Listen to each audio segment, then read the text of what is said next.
How does PISA, the Programme for International Student Assessment, work?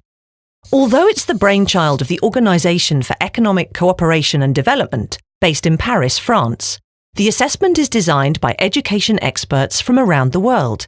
In fact, since the programme began in 2000, every one of the more than 80 economies that have participated in PISA have contributed some of their best minds to creating a test the whole world can take.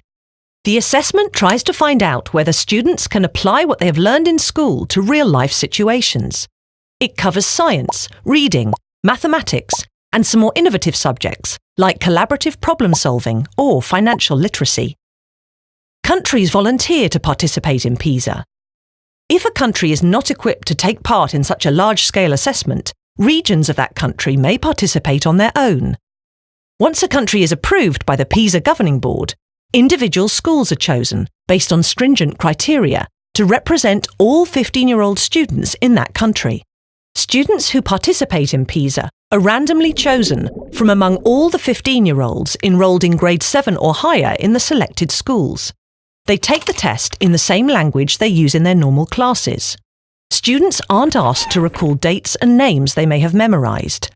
Instead, they are asked to interpret texts, solve mathematics problems, or explain a phenomenon scientifically using their knowledge and reasoning skills. Students aren't given individual reports on how they did on the PISA test, but their scores count towards a national mean score. Despite what you may hear every 3 years when PISA results are announced, PISA is not just about ranking countries. It's about showing whether school systems are becoming more or less effective in preparing their students for further study or for work. It's about learning whether 15-year-olds are acquiring the social and emotional skills they'll need to thrive, like knowing how to work and communicate with others. And it's about taking the results of the assessment, translating them into millions of pieces of data, and putting those pieces together to create a picture of what the most effective education systems look like.